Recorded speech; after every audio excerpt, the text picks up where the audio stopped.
Okay,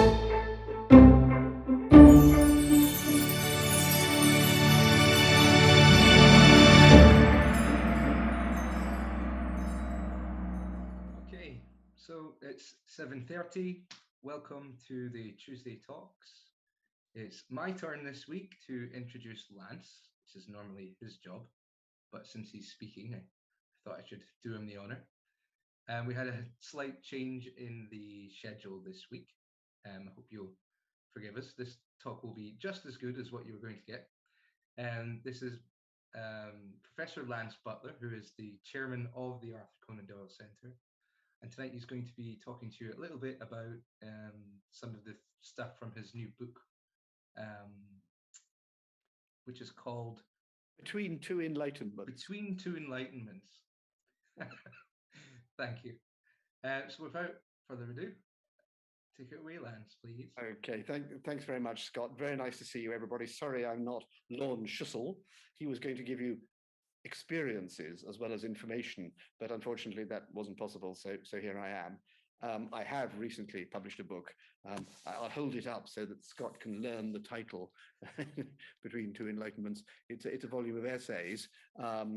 Several people to whom I've given it have greatly admired the cover.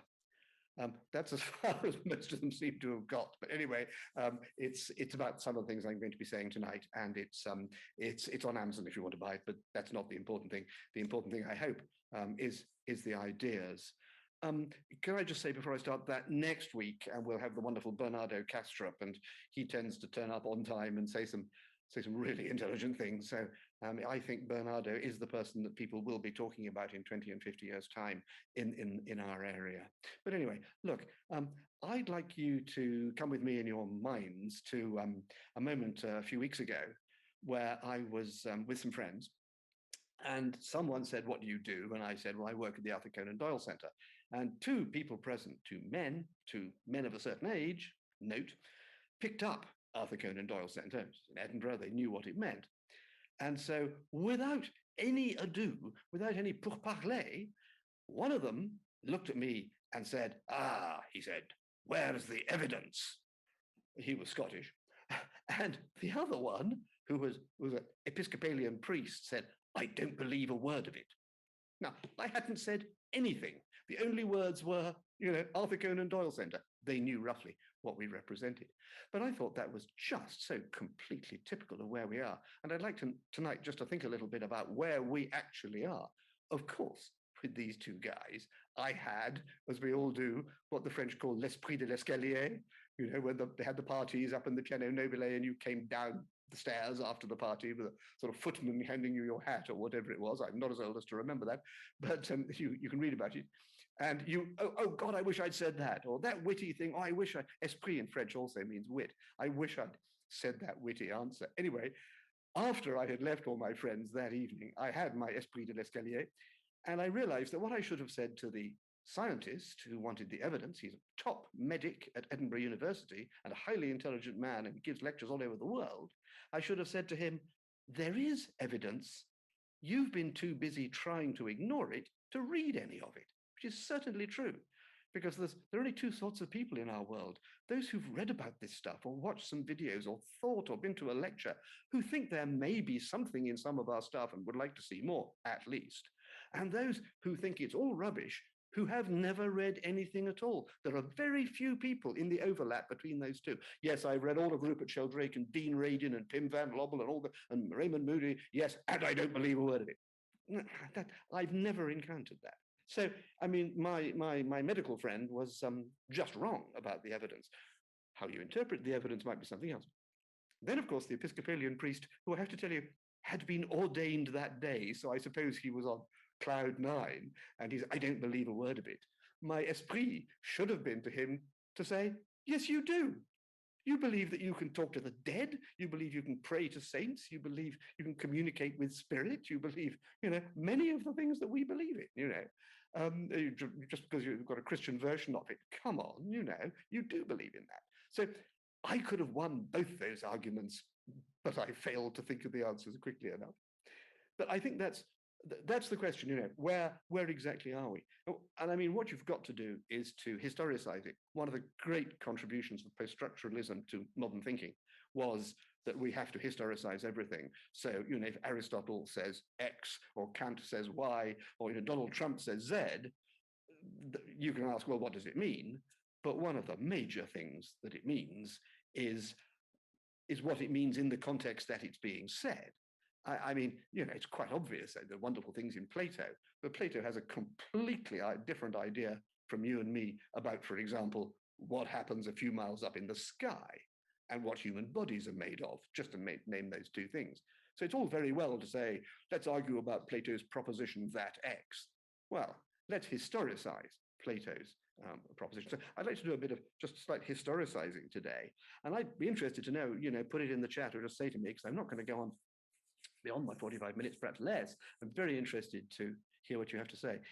Here's a proposition. I think that when I was a boy, or when I was 20, or when I was 25, if you brought up spiritual stuff or brought up the paranormal, quite a lot of people would just say it doesn't exist. It's a figment of people's imaginations, just stories.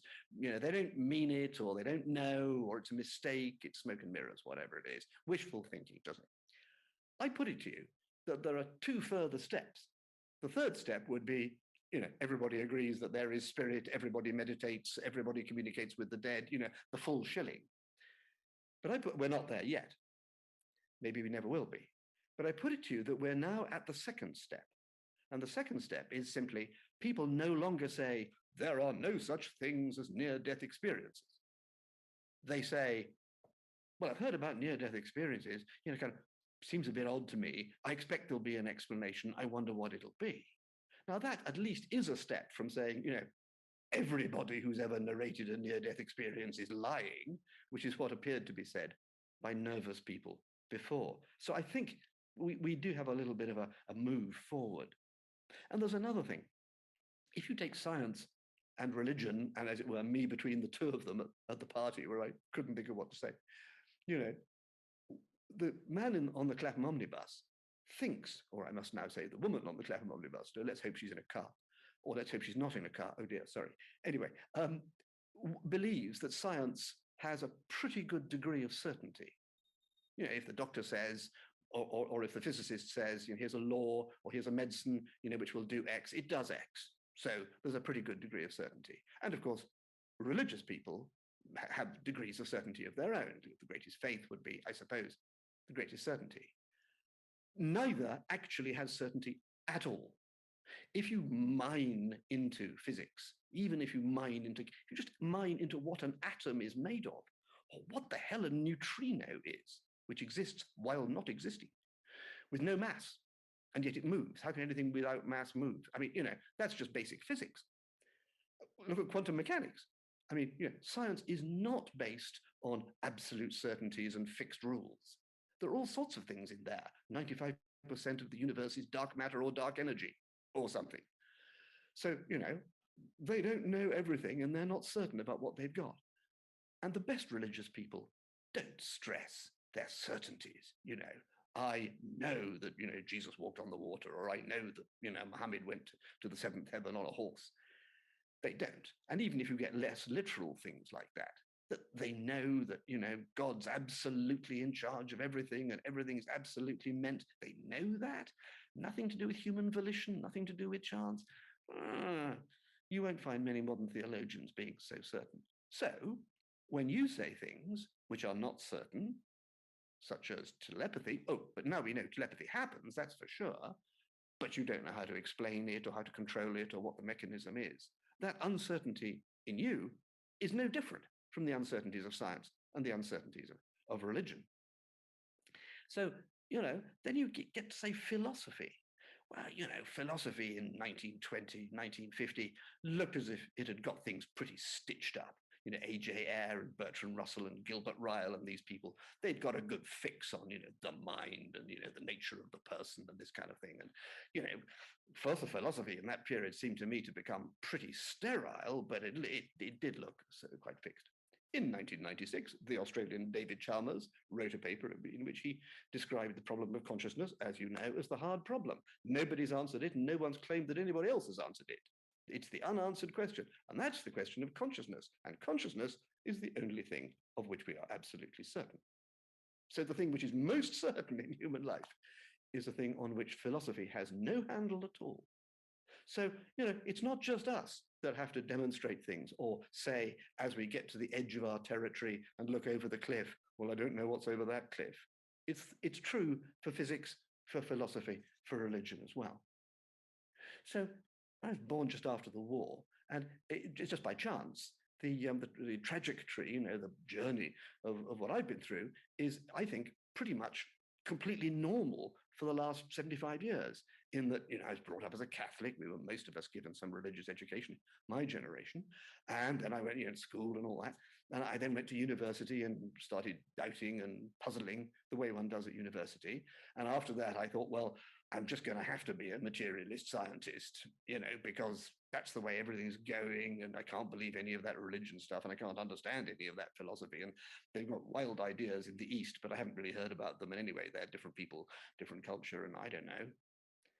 So I spent 20 years as a sort of standard, 1950s, 1960s, early 70s, a materialist atheist.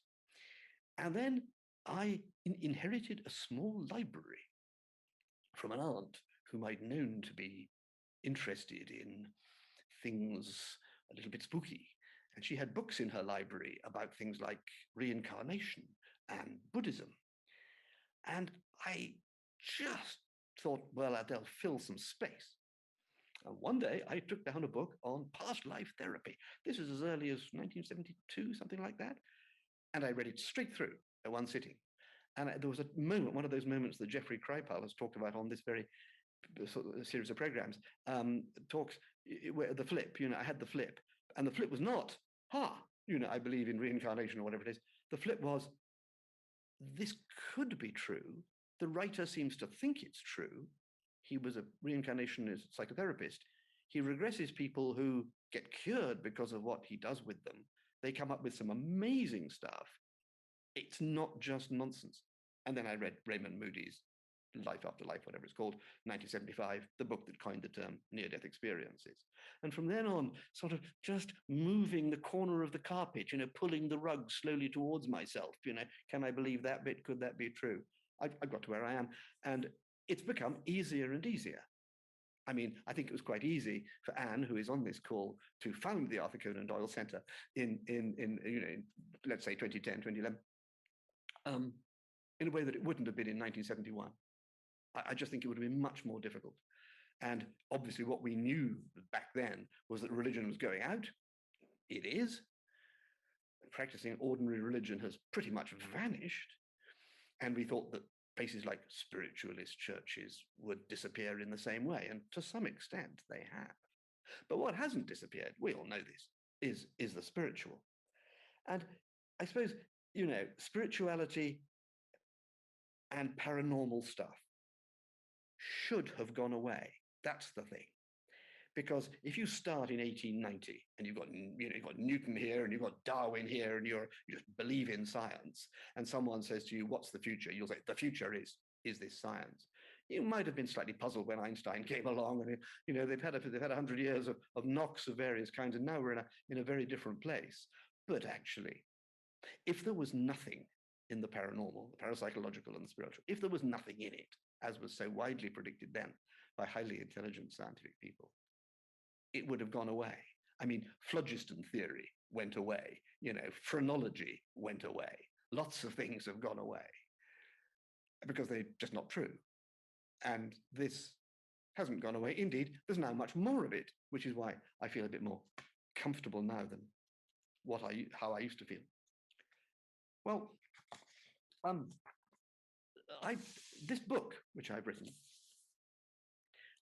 proposes that we are between two places. Obviously, it's called Between Two Enlightenments. And my idea is, it's a series of essays. It's not this lecture in writ large, but it covers this ground, that the Enlightenment gave us a way of thinking which we almost cannot get over. Galileo's thinking, measuring and counting, working things out rationally. You're not going to get very far in business or in politics or in a hospital if you decide to jettison rational thinking, give up measuring, and so on. So we are, for the time being at least, pretty much stuck with that, and it's given us some absolutely wonderful things. On the other hand, as that's got stronger, so has our stuff. I mean, nobody meditated when I was a boy. Nobody did yoga.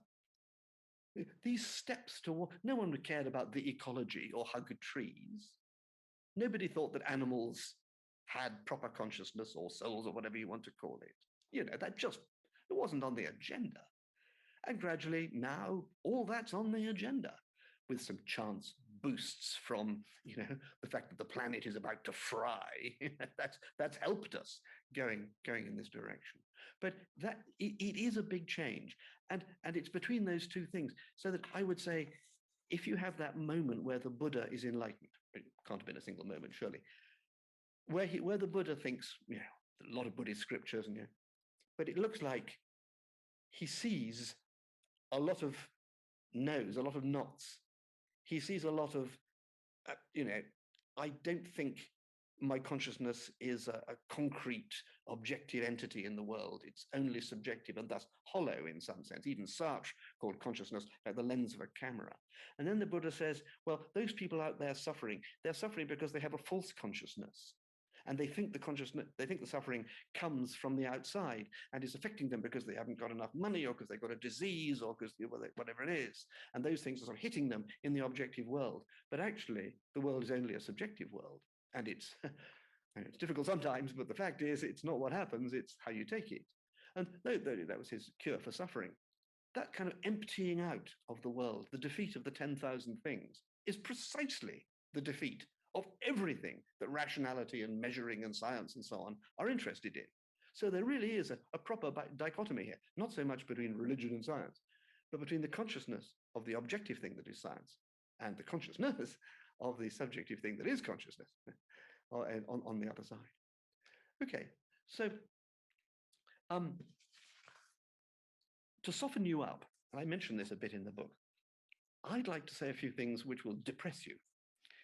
And they are that the Enlightenment is not only perhaps lacking in an explanation for consciousness, lacking in experiential qualia, subjectivity, those things the philosophers say that we have and perhaps dogs and trees have, but which aren't quite the same as measurable objective things.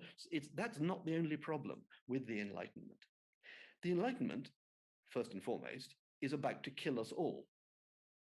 The Enlightenment is personally responsible for the overpopulation which is destroying the planet.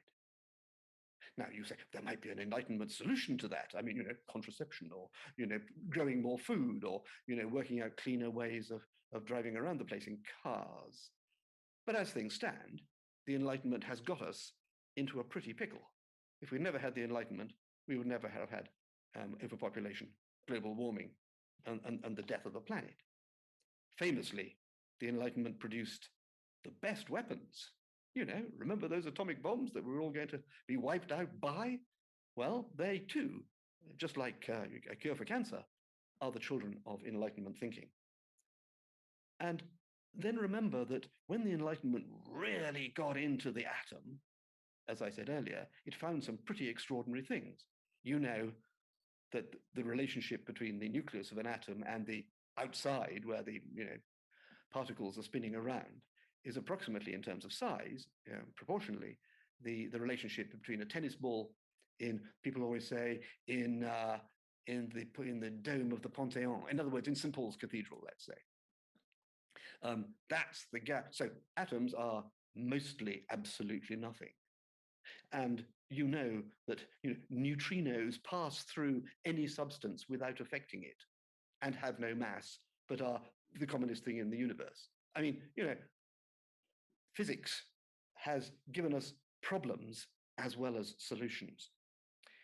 The four forces of nature which we enjoy, gravity and the electromagnetic force and the strong and weak nuclear forces, everybody knows what they are and we know how to manipulate them.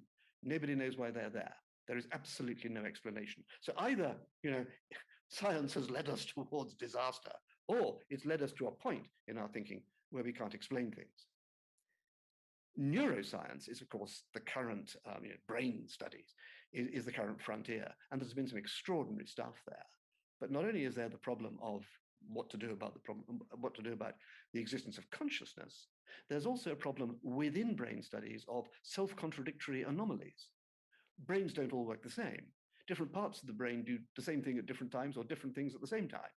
There are all sorts of details in neuroscience which are slightly left to one side because we're looking for positive things to say about the brain. But there are lots of things which are still puzzling and look as if the amount of puzzlement is going to increase, not decrease. That's not, because we've been in a world of promissory materialism where, well, it'll all be explained one day. Well, it's not happening yet. And then again, if you take the last example might be of these two forces which make you think twice about the Enlightenment. Speed of communication was always regarded as a really good thing. A faster messenger or a messenger on a horse was better than a messenger just dawdling along. And then, of course, when you get to the penny post, railway trains, and then the telephone, telegraph and telephone, pretty good. We're going faster. Speed of communication has now, of course, this is the desideratum, become terrifically high. Consequently, and terrifically easy and terrifically cheap. Consequently, we are saving up massive social and psychological problems as all people, not just young people, spend all the time, as I'm doing right now, communicating by the magic of modern technology on their phones, on Instagram, whatever it is. Nobody now thinks that isn't a problem. So, the Enlightenment leads you to play, the horse is taken to water, but, the nature of the water or the drinking or whether the horse will go back or forward, those are other questions. I would suggest to you that one of the key things here is summarized by Eckhart Tolle in his famous book, The Power of Now. I think one of the major difficulties of Enlightenment thinking is that it depends absolutely on space and time as constants to make any sense. Of course, we now know that neither space nor time is a constant, since Einstein and Niels Bohr and Heisenberg and quantum mechanics. We just don't think that they are constants anymore. And there are certainly physicists and philosophers who believe that time doesn't exist, and some who believe that space doesn't exist. So notions of being present, which are fundamental to spiritual thinking, become super important because we've been led by science to question where we are and when we are. The only thing being, of course, that we know perfectly well where we are and when we are. We know we're here now because we have, since we are subjective beings with consciousness, we have presence. But science is all about everything except presence, and indeed then says, well, everything except presence may be in doubt anyway. So what's left, as it were? This is getting a bit heady, I do realize. But what I'm trying to establish following Eckhart Tolle is that it's not as easy as you think if you just start with Newtonian physics and add a bit of Einstein and think that, oh, well, it's better to go a bit faster and everything's getting a bit better and we'll soon have a cure for cancer. I mean, that narrative is not false, but it's incomplete. And the directions of travel are not simple. Physics has turned out to be much more complicated than anyone would have thought in the 1880s, much more complicated. So if some of our stuff seems a bit complicated, how can your dead grandmother come through a medium and tell you things which nobody knew except you, or nobody knew and then you discover they were true? How can she do that? That's a pretty complicated problem. But physics is at the deepest heart is full of even more complicated problems. Well, yes, all right. Excuse me. There's a man called Jonathan Haidt who wrote a book called The Righteous Mind. American liberal, Democrat speechwriter, highly intelligent man. And he explains in The Righteous Mind, very brief summary, that our psyches are like driven by something like 6 elephants. You can tell there's an elephant called fairness. Children who can have no concept of justice, if they are given one fewer sweet than the other children in the room, will say, that's not fair. C'est pas juste. Number of times I've heard that in a French supermarket when I lived there. Oh, mais maman, c'est pas juste. Everything's not. So we have an inbuilt element of fairness. That's just one example. And we have an inbuilt element to go pulling towards liberty and so on. But Jonathan Haidt, in his book, he's a Democrat, remember, suggests that there are three elephants, of which I'm going to talk about two, which we've abandoned.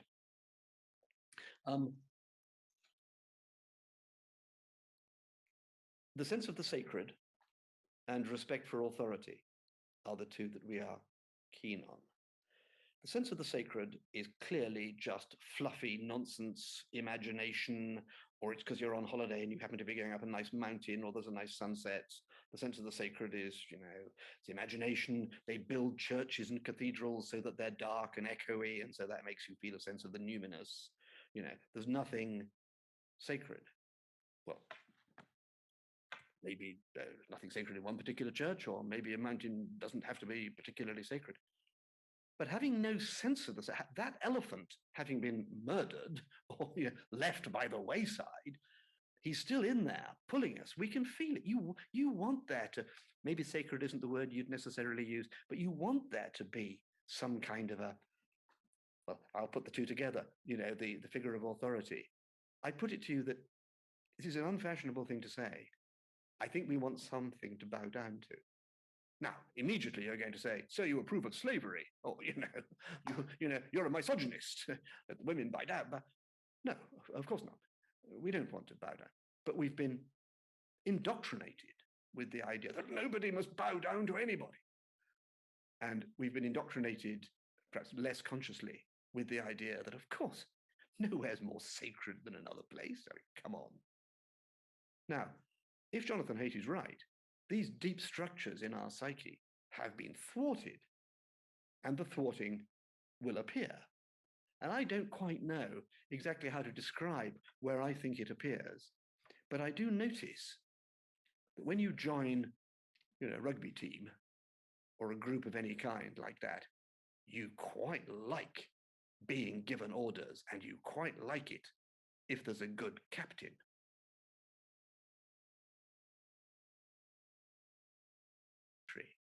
And it's peaceful, that there's something changing in your consciousness.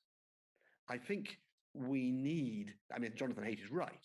That thing is built into us.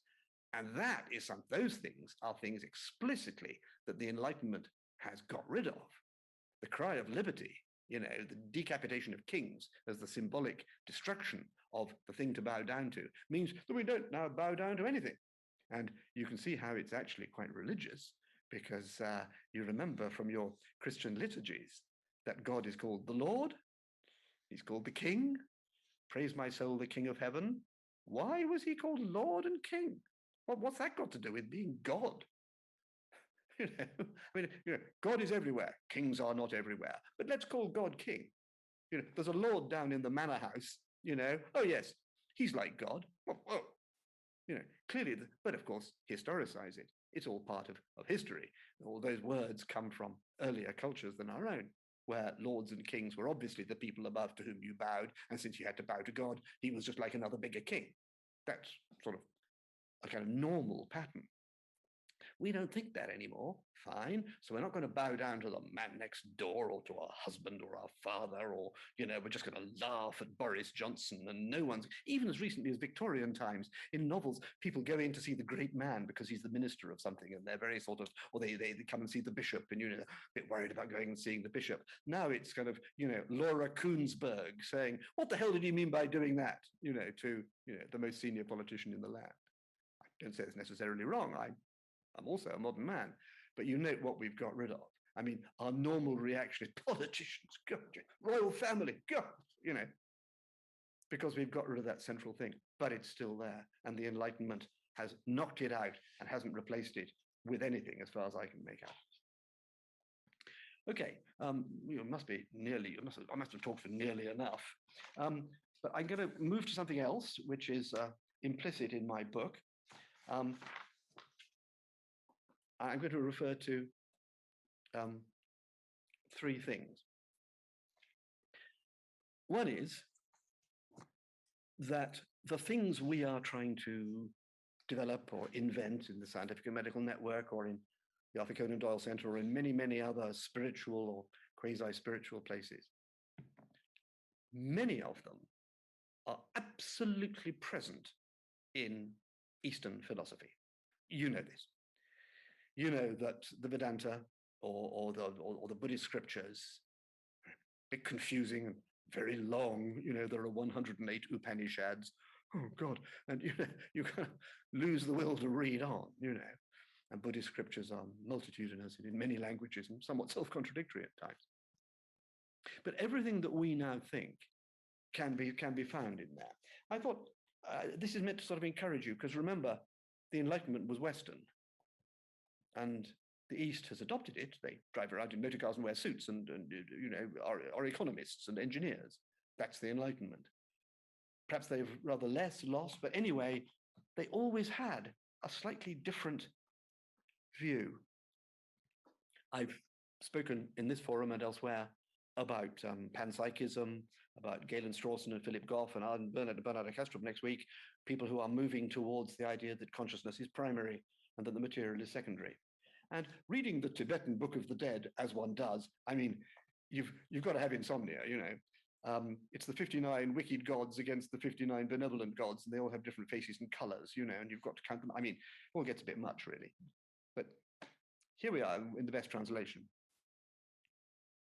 This immediate awareness, consciousness, insubstantial, just subjective, it's just a thought, and radiant, is itself the highest of all views.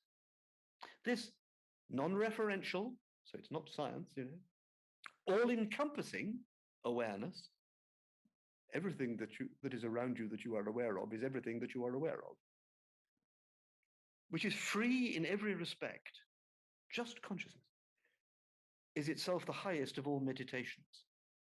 Now, from an Enlightenment point of view, this is nonsense. Well, it doesn't even mean anything, but I think you know that it means something. This uncontrived activity of awareness, simply expressed in worldly terms, you know, I am conscious, is itself the highest of all types of conduct. This unsought attainment of awareness, spontaneously present from the beginning, is the highest of all results. Spontaneously present from the beginning, in the only time we know, which is now, the eternal present in which we live. It's the highest of all results. Now that's sort of pretty good Zen, pretty good Buddhism. You probably recognize some of it. But it's quite interesting that since David Chalmers' essay of 1996 about the hard problem of consciousness, serious grown-up philosophers at university have moved to something very like that position, without perhaps putting the quality on it. Or again,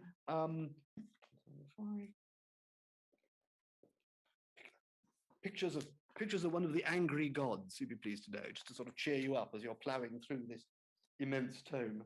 Oh no, not 275? No, 275. Yes. Listen again. You will find yourself after death complete with all sense faculties and the power of unobstructed movement. Raymond Moody, near-death experiences, recent, really, in historical terms. But here it is in, you know, however many hundred BC. Means that even though you may have been blind, deaf, or lame while you were alive, now, in the intermediate state after death, your eyes see forms, your eyes hear sounds, and all your sense faculties are faultless, clear, and complete. Perfect description of most near-death experiences. Recognize this sensory clarity, for it is a sign that you have died. You know, when you really start understanding things and see things extremely well, you'll know you're dead. They didn't have the resuscitation techniques that we now have. I could go on, it's quite long, that. It's rather beautifully written. But the point is, I think rather like the elephants that Jonathan Haidt says we've ignored, there, I mean, who's we? But I'm going to say, we've always known that. And we've always had some sense that there's a clearer beyond.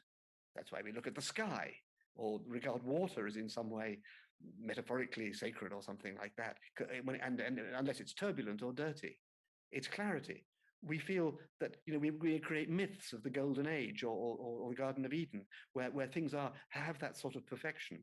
And these Tibetan Buddhists just said, that's what you get when you die. And Pim van Lommel and the boys who do the NDE work say, that's what you get when you die. So, all this historical stuff about we're deep in the Enlightenment and it's ruining the planet and, they don't know everything. That's all one line. But another line is to step back and just say, we do already know everything. Then there's this medieval English text, which I'm very, very keen on, called The Cloud of Unknowing. It's an anonymous medieval text. It's trying to describe God. And again, just try and think in sort of measuring and enlightenment and sciencey terms, and see, if I can find the right page, see what Mr. Anonymous in the 14th century, in his lovely old English, it's slightly modernized here, has to say about, looking for meaning and that kind of thing. Heaven, where God lives, is medieval Christianity, is as near down as up, and up as down. It's as near behind as before as behind, on one side as the other, in so much that whoso has a true desire for to be at heaven, then that same time he were in heaven. In other words, he is already in heaven, strange English. For the high and the next way, that's the highway and the nearest way, the biggest way and the smallest way. The high and the next way thither to heaven is run by desires and not by paces of the feet. Pretty good. So God isn't kind of in the church or over there or something I'm waiting for or a doctrine or whatever. If there is a God, you don't have to use that word, universal consciousness, whatever you want to say. It's as close to you now as it could possibly be. It's this side as well as the other side. Just like consciousness, which is always present. And the minute you think, what about that? I'm conscious. You're in heaven. And these Eastern guys will call that bliss. Bliss, Ananda it's a big thing in Buddhism. And it's a big thing with gurus who will say, at the very heart of your consciousness, the very heart, you look right inside. There is a tiny seed of bliss. And you're thinking, this is a man who lives in India, which is full of serious social and other problems, and I bet he's had a pretty miserable life one way or another. And what's all this?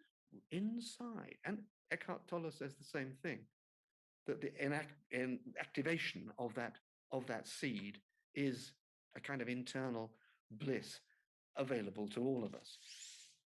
Well, I hope you see how those things slightly fit together. If not by, no, I was going to say by the book, but I didn't mean to say that. I'm joking. Just at the end of my book then, there are two aspects of any analysis of anything. The external, measurable, scientific aspect revealed to us by Galileo, Hobbes, Descartes, that tradition, and the program of the Enlightenment. And the internal, subjective, experiential aspect that is not amenable to science, that we call consciousness, and that's revealed in its greatest clarity in Buddhist notions of enlightenment. Panpsychism, which I rather go with, kind of idealism, Bernardo Kastrup will be talking about this next week. It suggests that consciousness must always have been there, since it's unimaginable that brute matter could have ever produced something as completely different as consciousness. So there's no mind-body problem. How it happens, I cannot say, but the fact must be that everything physical is, as Teilhard de Chardin put it, lined with thought, even the rocks. This apparent absurdity looks a little less absurd when we remember that in the Enlightenment, there were philosophers who seriously suggested that dogs were incapable of feeling pain, as they were only machines, whereas we humans were something higher. This separation between us and nature has had some highly dangerous consequences for the planet and thus for us. But things seem to be changing. Nowadays, we are increasingly aware of the sensitivities, not only of animals, but also of plants, of forests, and of the less obviously end-minded elements of nature.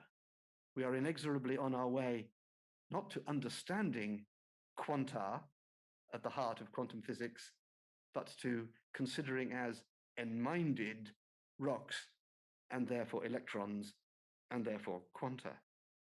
Now, that's me suggesting that that very seed that I've just been talking about, that a Hindu guru might talk to you about, is there in everything. That's quite an extraordinary thought. We don't have an explanation for this, and we're not looking to the scientists to give us an explanation for this. They've probably gone about as far as they can. Any new worldview is going to have to accommodate nature in a less exploitative and consumerist way. Well, that's just a cliche, we all know that. And to admit the experiential and the subjective into its metaphysics, not as an optional supplement, but as a recognition of things always already present in the picture.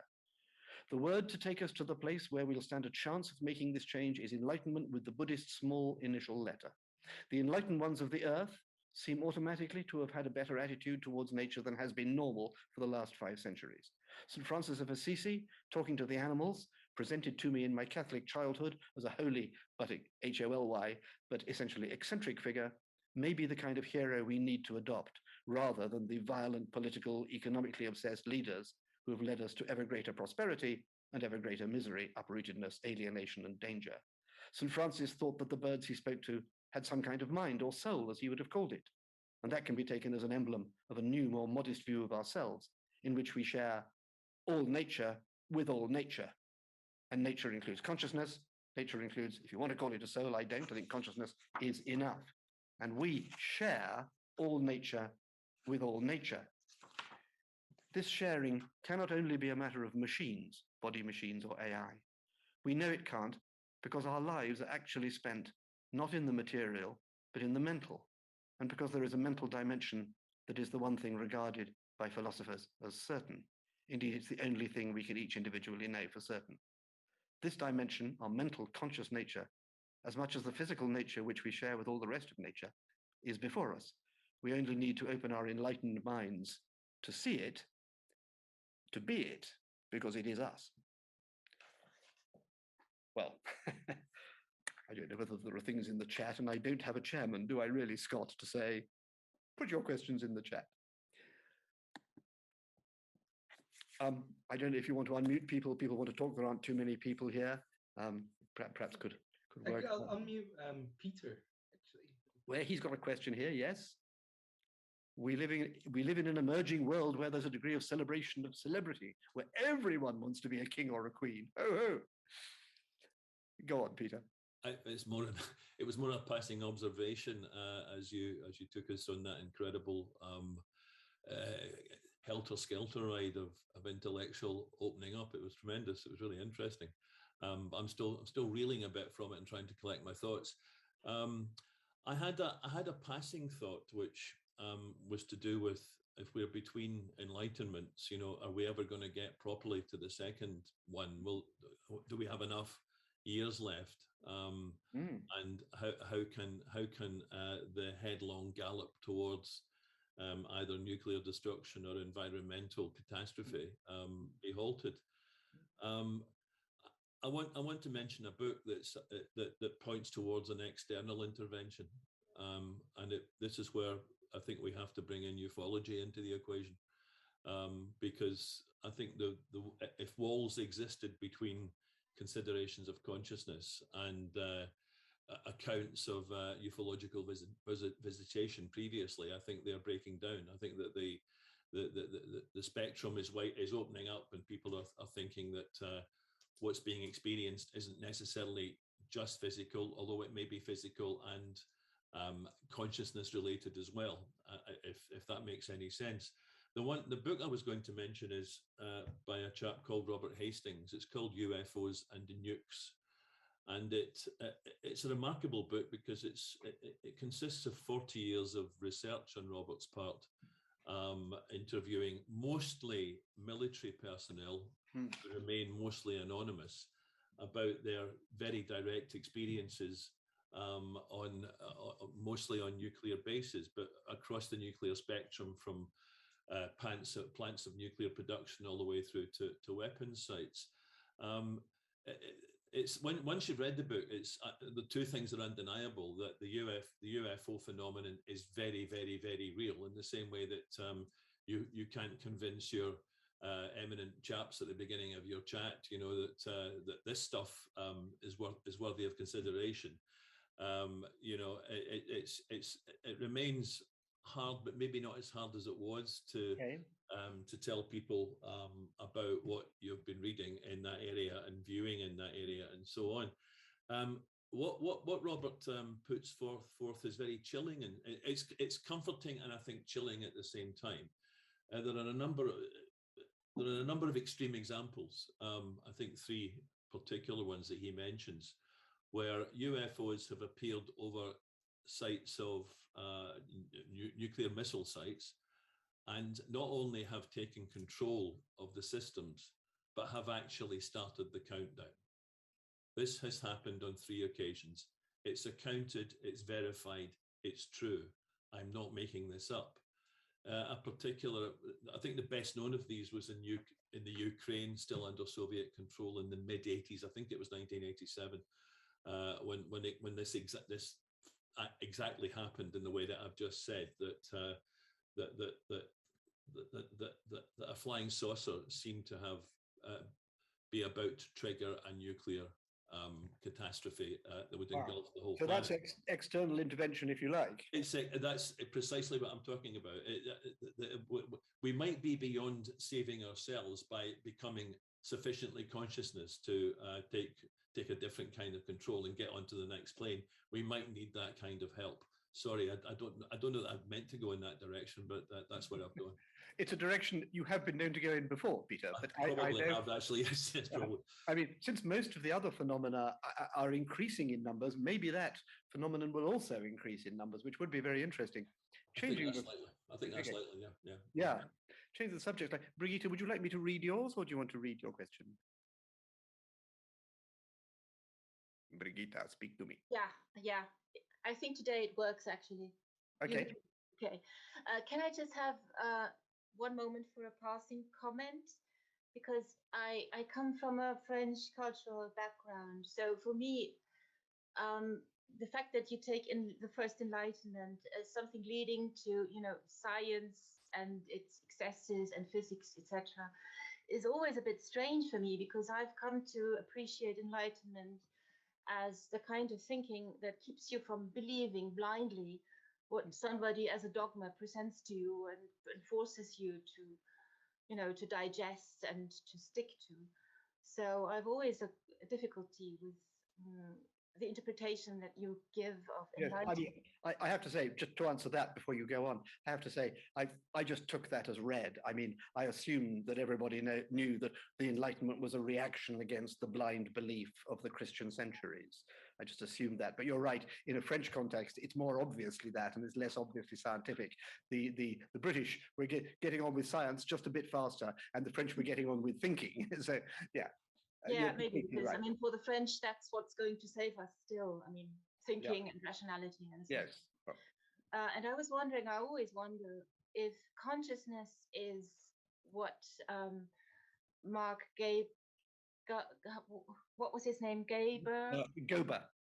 Yes, I'm right now reading his last week's speaker, was it? Exactly. What he says is, universal, and he makes a case for this, which I absolutely appreciate. But there's one question that nobody seems to be able to answer me. Why would consciousness sort of accept millions of years of physicality, of material existence? If it's only for experience, well, consciousness might have experiences, as it seems to have the possibility to do in near-death experiences, so between lives. So why would you incarnate? Why would you have millions of years of material existence even without conscious beings? That doesn't seem to be logical for me. Yes, why bother to create a universe of apparently material stuff is your question. Yes, but the the standard answer, of course, is that consciousness, or God, as he used to be called, or she used to be called, needed to experience all the possibilities, which of course include all the bad ones as well. Because otherwise, Samuel Beckett has a line about, what was God doing with himself before the creation? Sitting up there twiddling his thumbs, wondering what to do next. But because he's got all this and all the whole of the universe, he or she or whatever can experience everything.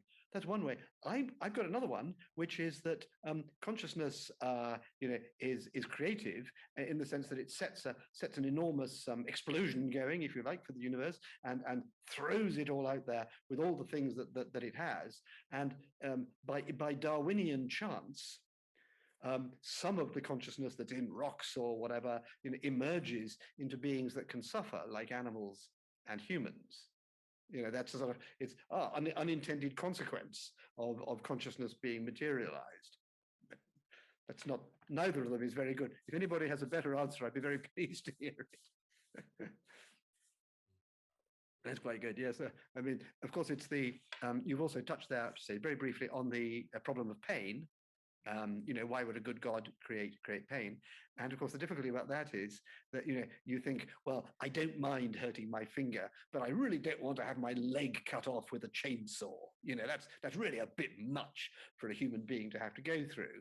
But of course, the difficulty is that if you couldn't possibly have your leg cut off with a chainsaw, or even, with a nice sharp knife, or actually you couldn't have your leg cut off at all because the world was so organized that never happened, then the hurt to your finger would be extreme pain. It would be exactly the same as the very worst torture that anyone's ever done. So, it's not, it's not a very nice thought, but the fact is there is no method of limiting pain except whatever natural limit it has. Anyway, sorry. I don't get very far with that with anybody, least of all priests. Yes, Bob is going to say something. Perhaps he could be unmuted. Yes, thank you. Excellent talk, Lance. Thank you. First, I'd like to preface my real comment with a short description. I don't know if you've ever come across the comic strip Calvin and Hobbes, but my absolute favorite is, you see, Calvin counting 78, 79, 80, and he's asked, what are you doing? He said, I'm counting the number of chews I can get out of this piece of gum. And I said, why are you doing this? He said, and Calvin replies, because if your numbers go up, it means you're having more fun. And Hobbes' comment is, science to spirit's rescue once again. Oh, good. That's terrific. Are we not? Someone else, I think, once said something about thesis, antithesis, and synthesis, but aren't we in part looking at more and more people questioning the old Enlightenment through the tools of science? Because of Dean Radin, because of Rupert Sheldrake, because of so many scientists who are using the tools of science to try and move towards the next Enlightenment. Is it your thesis that there's just this brick wall and we're never going to get there, or is it really a synthesis that's going to occur? Well, I'd like it to be the latter. And I did sort of say that the wall has come down a bit. And I think there will be overlap. And it's kind of, we do have healers in some of the national health hospitals in Britain. I don't know whether they're paid, but they're allowed in officially, So some of those walls do come down. And not many people now are absolutely rigid that there's no such thing as telepathy or something. So that's true. On the other hand, I suppose we're all going to end up in the same basket, because I think when the atomic physicists finally sort of produce their gut, the grand unified theory, which they've found impossible so far, if they ever produce it, it'll probably be asymptotic. They'll just get towards it and towards it and towards it and not actually get there. But as they get closer, a good deal of shrugging of shoulders will go on as they say, well, this is what happens, and this thing over here also happens, and they contradict each other, but it's just like that. So at some point they're going to have to give up, just as and that puts us in the same boat, because we go, I have had some very strong spiritual experiences, and I've witnessed quite strong paranormal things, and I've course, done all the reading and all the rest of it, and I'm pretty bloody sure it's there. But I don't think that I'm either, or my great-great-grandchildren are going to get to a point where they're going to say, yep, we understand that stuff now. So we're all in that same asymptotic boat. You know, asymptotes are parallel lines that meet at infinity. So, Bob, if you can hang around till infinity, you know, I'll give you the answer. Well, from some of the talks, I may indeed be doing that. So Indeed, absolutely. Yeah, good. Carry right on. Does anybody else have things to say, please? Who would like to speak? Christine. Hello. We're talking about consciousness and thought has an element of physicality. I mean, we can join in fields and create fields of consciousness. And I just have this question about making things material through our own being co-creators of the future. And how much, you know, we get a strong enough field collecting together, as say, in belief of UFOs, and it kind of brings the veil down between the dimensions and makes them more visible and makes them more concrete. Because I believe that in the past, the thing was that fairies disappeared because people stopped believing in them. So I think, is there a reverse thing that can happen, that the more concrete an idea or something that people actually invest thought and time to, and the stronger that field of consciousness gets, does that attract it and make it more substantial? I think that's a great question. I'd like somebody else to give an answer, but my own quick answer would simply be, you know, Eckhart Tolle, who I think is just about, you know, the sort of top end of this sort of thinking. He is absolutely clear, as the Buddhists are, that thinking creates reality. So not just your rather more reasonable sort of collective, you know, altogether creating some sort of idea, like you get that strange feeling when there are 80,000 people at Murrayfield or something all screaming for the rugger match, you know, are all sort of together. An exaggerated version of that might actually produce something or reproduce something. Not just that, but that everything, well, this is very extreme, everything is created by our minds in that way. So yes, would be the answer to your question. Does anybody else have a thought about that, about, you know, the observer effect and creating reality with what we think, with our consciousness? Yeah, I'm sure you all, some of you do. You don't have to. We can have a meditative silence for 5 minutes if you prefer, or you can all go home. I will, you know, I mean, I've thought about that, and I haven't come to, you know, really any clear thoughts. You know, it's something that, on one hand, makes sense, and I can appreciate it, but I tend to come back to you know, reality is elastic and plastic. It's not fixed, but at the same time, it has some substance. So I don't know. You don't know. But I think I'm in the same boat with a lot of people who don't know. So that's okay. But at least we're talking about it. I mean, 50 years ago, I mean, in a philosophy department, the idea that, you know, reality is in any way created by the mind and by consciousness would have just been laughed out of the staff room, you know. Peter? I ran away from home in 1969 to go to the Isle of Wight to see Bob Dylan. And there was an anticipation on that occasion that Dylan would actually make the Isle of Wight rise out of the Solent. And I think I'm kind of exaggerating only slightly. It was, I've been at many rock concerts where the kind of new age thought power was going to deliver something truly transcendental. It could be great sometimes, you could be at some great concerts, but never quite got to producing any real paranormality that I could ever discern. Well, the great Indian guru Satya Sai Baba used to produce little silver elephants from nowhere. And he wasn't a magician. So it wasn't Bob Dylan, was he? It wasn't Bob Dylan, either, that's right. I mean, if Bob Dylan had put his mind to it, he'd have produced a big Absolutely. Silver. But, you know, I mean, am I just down at the level of, I mean, I saw a lady the other day, rather by chance, with whom I'd been passionately in love 50 years ago, and I just couldn't see the point.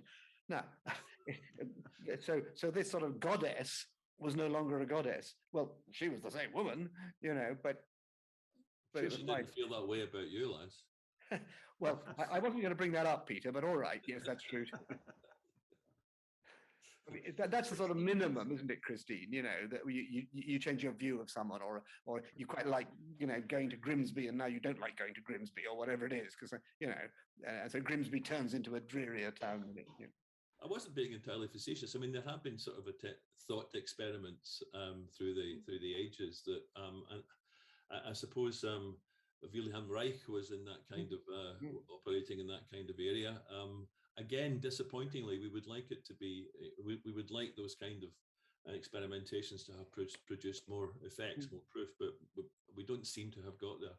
Sorry, I wish we had. Well, I think Dean Radin has done several experiments, both and repeatable ones at Esalen and at Burning Man. I mean, but the effect is small.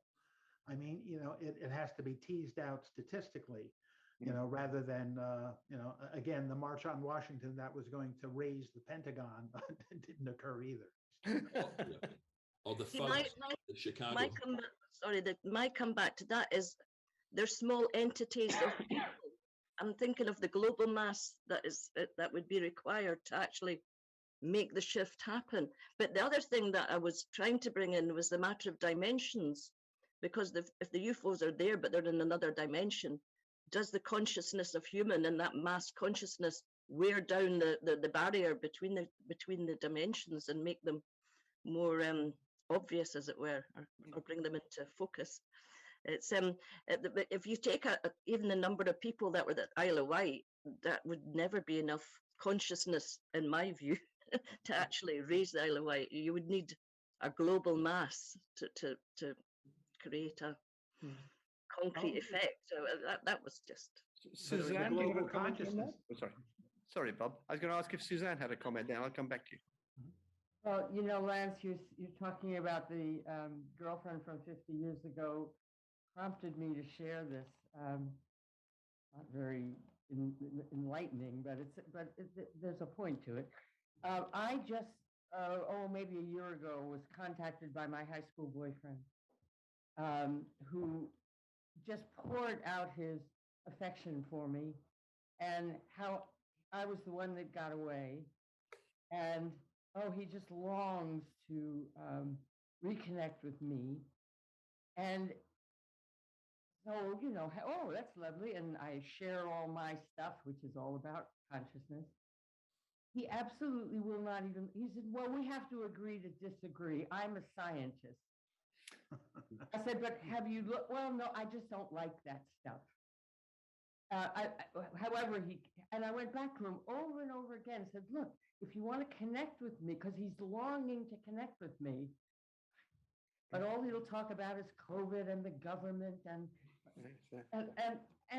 but it's so interesting. Now, here's a guy, I mean, love makes the world go round, passion, you know, he wants me tremendously, and he won't open the door a crack to look at this alternative world. So I just wanted to share that. Maybe it's kind of like what we're up against.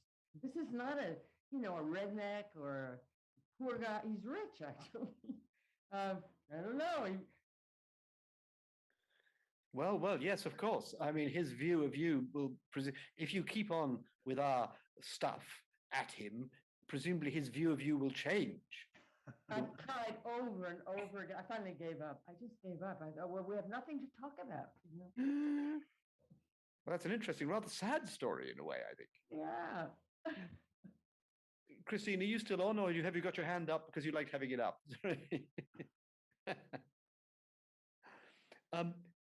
Brigitte, you were saying something again here. Perhaps Scott could unmute you.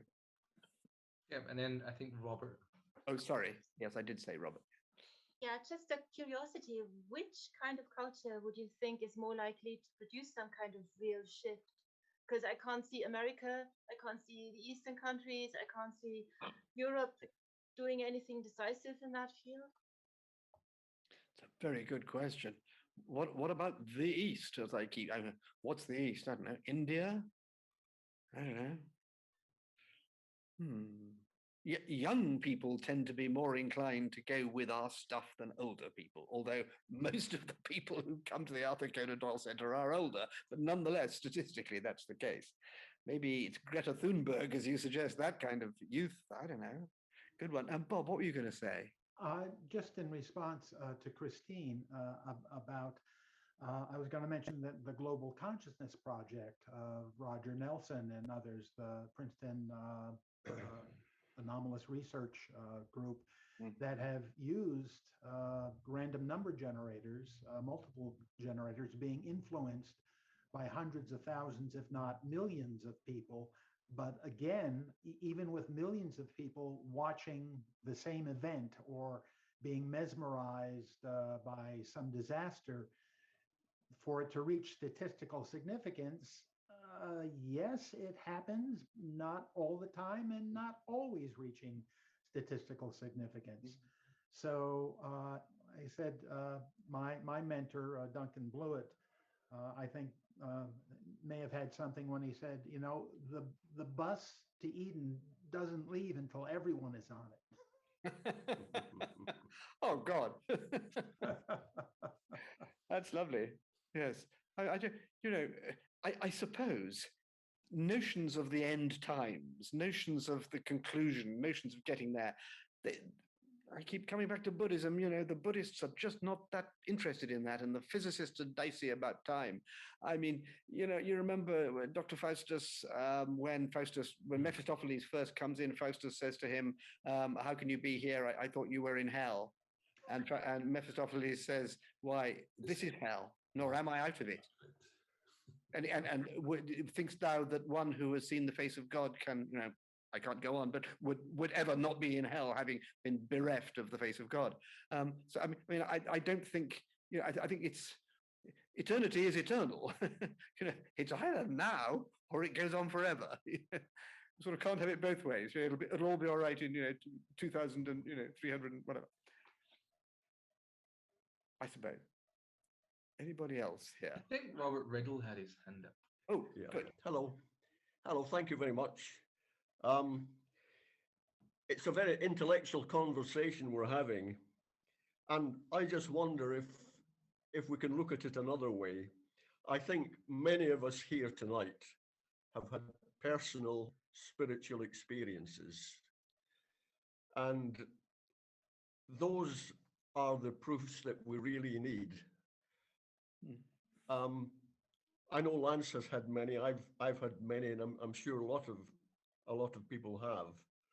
If you think of the hospice workers, they're experiencing spiritual things on a daily basis.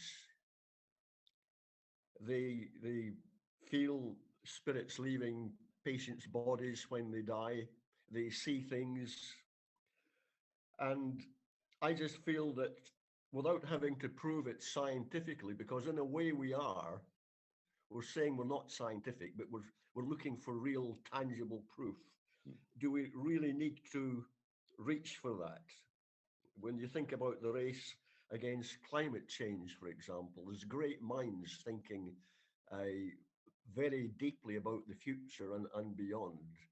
And I think the answer to a lot of the searching we're doing is within ourselves.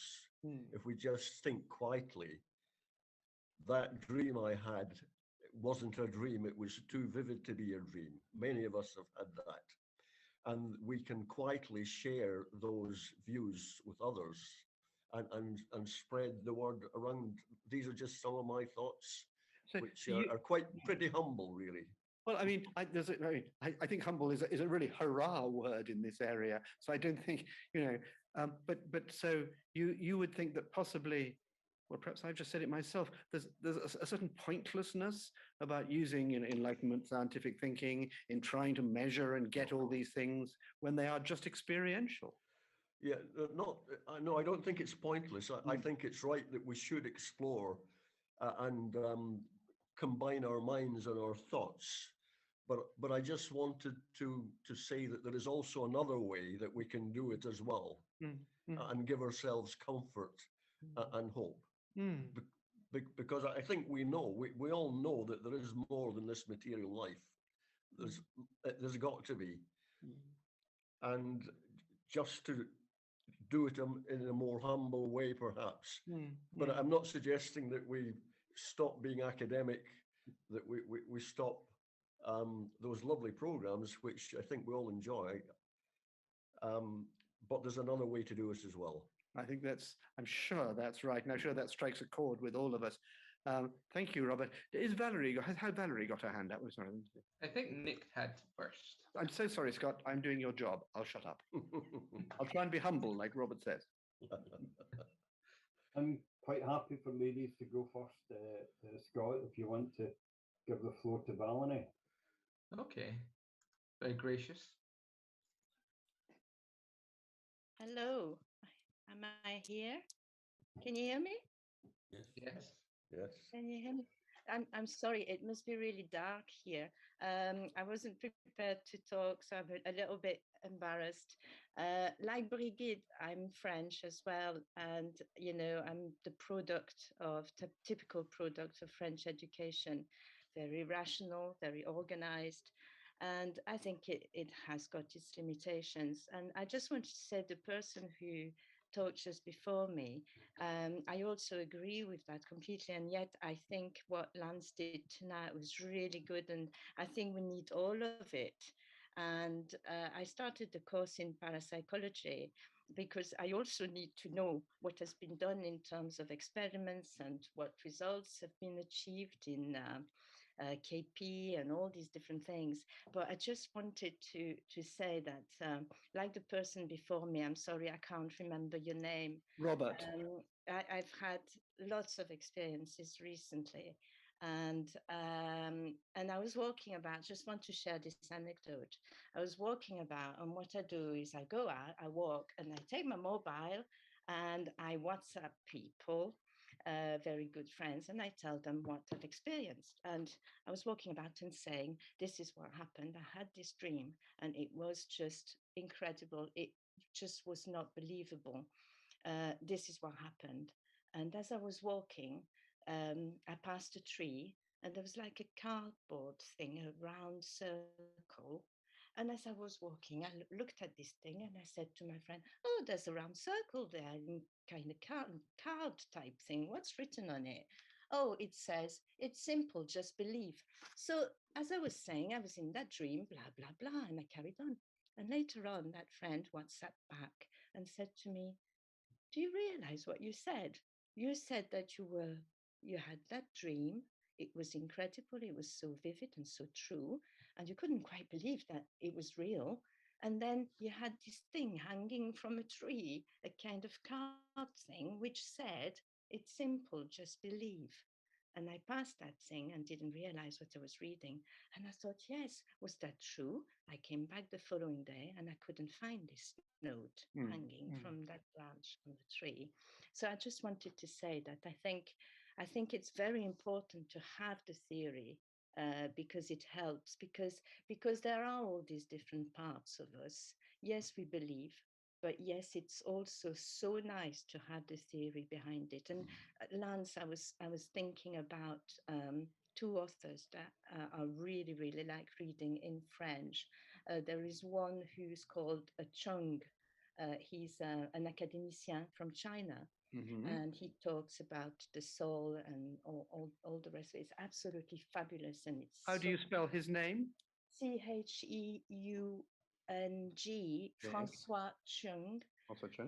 And he has several books, 5 meditations on death, 5 meditations on the soul, and so on. Extremely elevating, so nice.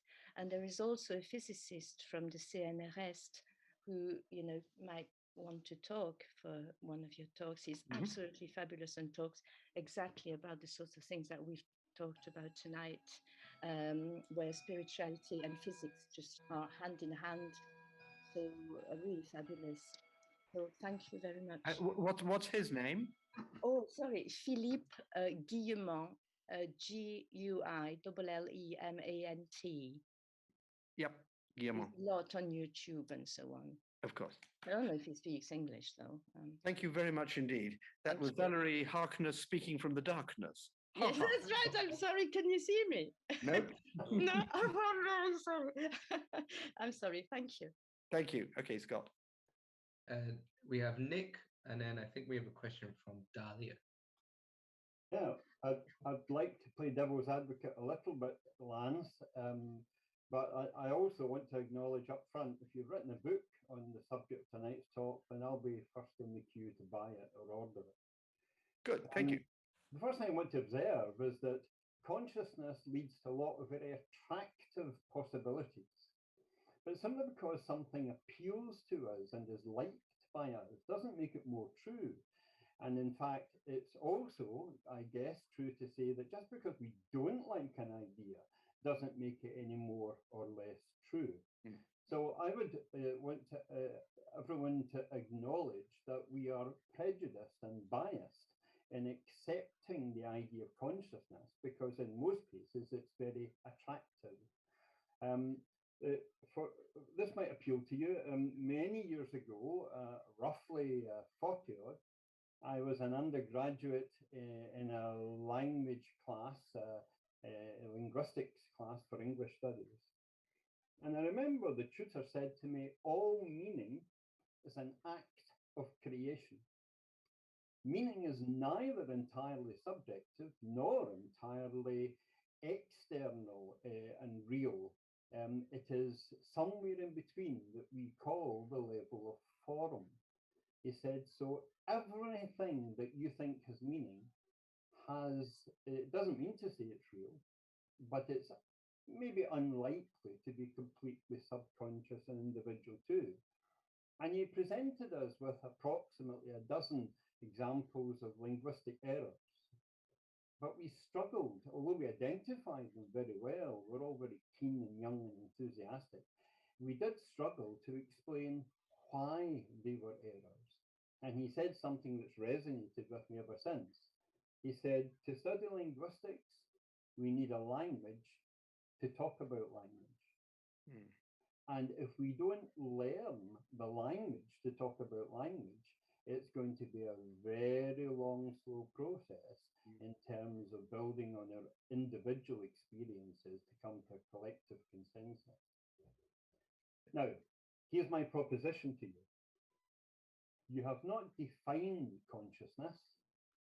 You've actually ignored approximately 20 or 30 different definitions of what consciousness is. I'll just give you one or two thoughts of my own, but it's more to highlight the issue than to say that I've cracked it. When you speak about consciousness, I think about sensory awareness. And yet, when it comes to the paranormal, I hear lots of people trying to explain it away as knowing beyond the senses, some kind of super extended consciousness. And I accept that that may be correct. It's appealing, so who knows? I'm about to attend a talk next week on Jung's collective consciousness. And I do resent people who write books, and I have two of them, on cosmic consciousness, which is essentially a cosmic ordering service, The Secret, perhaps. But I'll tell you what I've been aware of in my limited study of psychology. The unconscious, sometimes called the subconscious. Is it consciousness? Well, it's certainly awareness of something that's very strange and unknown. And I would politely suggest, although scientists may take issue with it, that we probably know more about the surface of other planets than we do about the subconscious or unconscious aspects of our own minds. And yet we feel enabled to talk about consciousness when we don't even understand our own minds. It seems to me to be very strange that scientists can have an arrogant attitude because they understand the 5% of matter in the universe. And I heard recently, I suspect it's an exaggeration, that 95% of the universe is actually dark matter, and we know bugger all about it. If there's an unconscious aspect to the operation of our minds, perhaps there's also collective unconscious. Perhaps there's also a cosmic unconscious. And I haven't heard you, or indeed anyone, talk about these things with any clarity. I used to say to people who said, you can create your own reality. I said, well, I can destroy that argument in a matter of seconds. Go and stand on the road with dark clothing. When you see a car or lorry come towards you, stop it. It's in your interest to do so. You believe you can create the reality. You can be like the guy in the Matrix who puts his hand up and all the bullets stop. But then that's fiction. Why are we confusing the possibility of real life by saying things like, I can create reality? And then an iconic moment from The Deer Hunter springs to mind, where that wonderful actor with Robert De Niro holds up a bullet from his hunting rifle and says to his companions, this is this. This is not something else. This is not something you can dismiss. This is this. And I have yet to meet anyone who can stop a bullet. Good stuff, Nick. I have seen a monk, I have seen things pass through solid walls. I have seen people materialize and dematerialize while I'm holding on to them. So it's not that I don't think there is a world of magic out there. It's just, I think the starting point is definition. You're absolutely right. I think that's something which I should take into strong consideration. Can I just say before somebody else speaks that you say you're going to a lecture next week about the Jungian collective unconscious. That's what Bernardo Kastrup and I will be talking about on the Tuesday talk next week. And Bernardo is really, really big. One of his more recent books is deconstructing or decoding the Jungian unconscious, and he's going to talk about that. And there's a lot of mileage there. So I hope, Nick, you'll be able to come to this talk, or his talk as well. So Scott. So yes, Dahlia had a question, which I can unmute, but I'll just read it just because I'm conscious of time. I just think that efforts to turn to consciousness matters are under some scientific siege, all the way trying to find a way how to convert spiritual experiences into a kind of business theories, for example, like experience economy. Oh, God. I'll ask Dahlia to explain. Well, it's a very much interesting discussion, and possibly I'm puzzled, but to my understanding, experience is a kind of food for consciousness. Because through experiences, we get understanding or the broad feeling of what we can call consciousness. Consciousness is a very difficult definition, and it should be maybe universal. But the trouble is that consciousness is very much interpreted differently because of differences in cultures. Cultural matter, when we talk about consciousness and its understanding, is very much also important because different cultures are constructed on different bases. English-speaking countries, they have a very different, for example, structure of language, mentality, which was very much really deconstructed on the Enlightenment, on the scientific rational background. Some other cultures, they construct the same things just on more irrational, I would say, basis, because we have a different roots. Asian Oriental cultures absolutely differently would tell the story about the consciousness and experiences. And so therefore, to my understanding, it's very much important the cultural matter to take into the consideration first. On the other hand, we have to agree that consciousness, to be understood on the global scale, should have somehow to find the universal expression, your universal understanding, because otherwise that will be like definitions. You can interpret the same way in very different ways and give them very different meanings. I think that's terrific, Dahlia. I think that's another wake-up call. I like the way you move from problems at the local level, different languages, different cultures, and you make a sort of beautiful jump to the universal, which of course would be very suitable for, the people interested in the things we're interested in. I would like to, sorry, go on, yeah? Just very shortly to add, once I was very much interested in the experience economy, the business thing, which became very popular in the United States about 20 years ago. And it was absolutely well employed by many, many businesses. And until the COVID, we had the so-called experience, touch. Yes. After COVID, it's very difficult to say whether we will return to this touch or we'll go to more untouched, no touch economy and culture. That is also that is a very good really matter to think about, because without touch, actually we're losing our experience possibilities to experience. Very And good. this is a very big question, how actually it can be associated, incorporated, integrated into the global understanding or the trend to be more conscious oriented.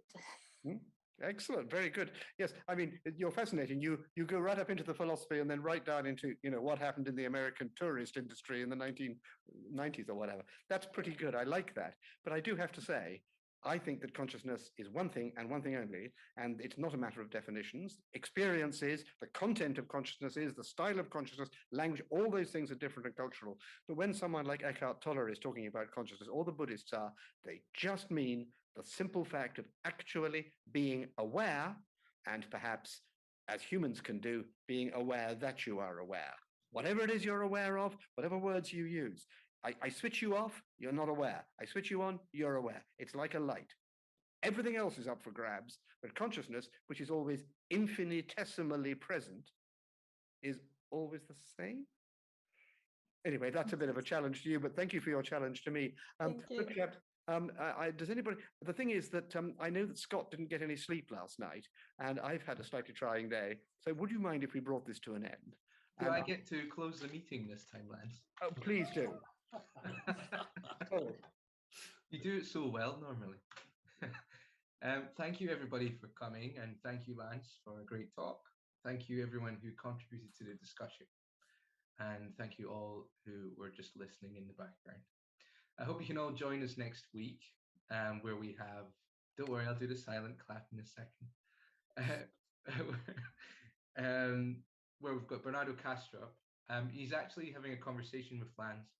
But part of that, what you might want to do is have a look on the web page, because he's got a free course for analytic idealism, which might help you understand some of the things that he's going to be talking about. I'll send you out all in emails with more details. But without further ado, we'll all do a little silent clap for Lance. I'll clap Scott. And thank you all very much, and good night. Good night. Good night. See you next week. Right.